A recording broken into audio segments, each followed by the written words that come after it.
Vous voyez les raisons pour lesquelles je dis que M. Zelensky n'a pas pitié de son pays et qu'il tire pleinement profit de la situation conflictuelle dans son pays, situation conflictuelle qui oppose les États-Unis, le bloc occidental à la Russie sur le territoire de M.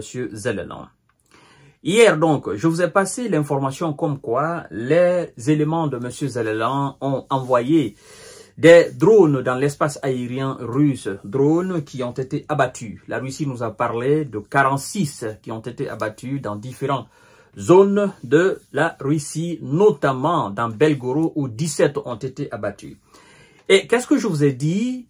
Parce que je savais que dorénavant, la série de œil pour œil, dent pour dent continue. Je savais que, effectivement, les Russes allaient repliquer. Et la représaille de la Russie, ça fait mouche. Donc aujourd'hui, 10 décembre 2024, aujourd'hui donc mardi, tel que j'avais annoncé hier, finalement ça s'est produit aujourd'hui. Donc dans différentes régions de l'Ukraine, notamment dans Zlatopil. Zlatopil où les hommes de Vlado étaient en action et ils ont mené des opérations aériennes de grande envergure qu'on appelle couramment des bombardements. Mesdames et messieurs et mesdemoiselles, avant de poursuivre le visionnage de l'émission, je vous invite, si ce n'est pas encore fait, à vous abonner à ma chaîne YouTube Kanteji Visionnaire le Vrai et activer la cloche de notification pour ne plus rater mes vidéos. Et aussi, je vous invite à vous abonner à ma nouvelle page, le géopolitologue. Vous allez dans votre barre de recherche, vous cliquez carrément et vous écrivez le géopolitologue.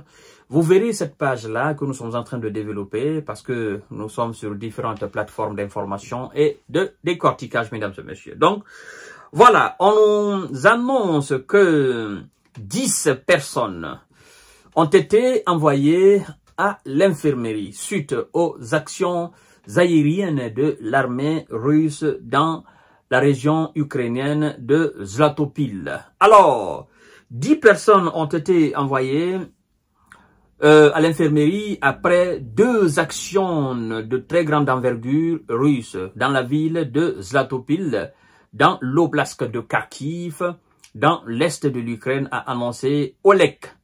Voilà, Sineubov, le gouverneur de l'oblast.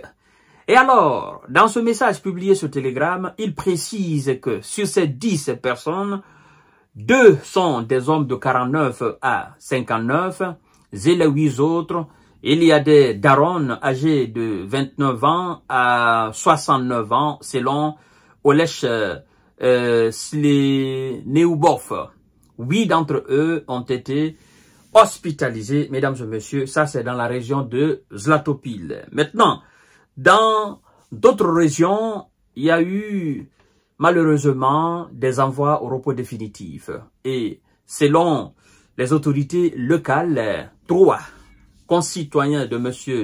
Zelensky ont été envoyés au repos définitif suite aux représailles de la Russie, donc aujourd'hui. Mesdames et messieurs et mesdemoiselles, on nous informe par la suite que 3 personnes ont été envoyées au repos définitif après les opérations aériennes de grande envergure dans l'est et le sud du pays, parlant de l'Ukraine. Alors, 3 personnes ont été envoyées, 10 autres blessés dans les opérations aériennes dans différentes localités proches de la ligne de front dans l'est et le sud de l'Ukraine, ont annoncé les autorités ukrainiennes ce matin, mesdames et messieurs. 2 personnes sont envoyées au repos définitif à Mykolaiivka et Stara Mykolaiivka. Et 6 autres ont été envoyés à l'infirmerie au cours des dernières 24 heures, donc d'hier à aujourd'hui, dans l'oblast de Donetsk, contrôlés par les forces de M. Zelensky, a annoncé sur Telegram Vadim Vlachkin, le gouverneur de la région. Par ailleurs, 358 personnes, dont 49 mômes, ont été évacuées de la ligne de contact, la ligne de front dans cette région, a-t-il ajouté. Pourquoi on les évacue? Parce que l'avancée spectaculaire des Russes est devenue plus qu'inquiétante. Ça a dépassé le niveau de l'inquiétude. C'est plus qu'une réalité maintenant. On les voit. On sait que ce sont eux qui sont là. Donc il faut partir. C'est pourquoi on a évacué 358 concitoyens de M. Zelelan. Dans la région méridionale de Kherson, on nous informe aussi que elle aussi partiellement occupée. Une personne a été envoyée au repos définitif et 8 autres envoyés à l'infirmerie depuis le lundi matin, a annoncé Roman Moroshko, le chef de l'administration militaire de cette oblast. Mesdames et messieurs et mesdemoiselles, moi je sais, et vous le savez, que la Russie ne rigole pas. C'est terminé ça. Quand on dit, les gens vous disent, oh non, vous parlez trop de la Russie, vous êtes des pro-russes, vous êtes ceci. En fait, nous sommes des pro-paix. Parce que nous savons que quand ça dégénère, c'est les populations qui subissent les conséquences de la naïveté, de l'orgueil surdimensionné des dirigeants bêtes à la tête de ces États-là. Et donc, parler de cette situation, décortiquer, vous informer, c'est pour que ça tombe dans de bonnes oreilles, pour que le Dieu de la paix, le Dieu de l'entente, de l'harmonie, de la cohésion puisse se manifester et que ce qui se passe aujourd'hui sur ce territoire-là s'arrête.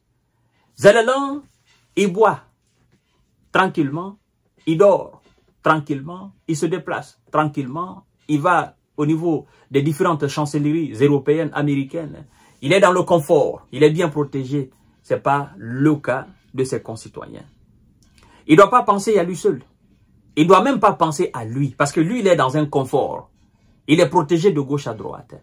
Mais ceux qui ne sont pas protégés, qui sont dans les différentes villes, d'accord, qui sont exposés aux actions aériennes de la Russie en représailles, des actions aériennes aussi, des hommes de M. Zelelan, il doit penser à cela. Mais puisqu'il ne le veut pas, ben, qu'il continue alors. Voilà, mesdames et messieurs, c'est difficile pour moi, mais il faut que je vous passe ces informations pour que vous soyez informés, vous soyez sous la même longueur d'onde que nous autres. Je vous reviens tout à l'heure pour notre série d'informations décortiquage. Ça a été une démonstration alors de réplique de la part des Russes pour leur dire, vous envoyez, nous allons envoyer. Il n'y a plus de pitié, c'est terminé.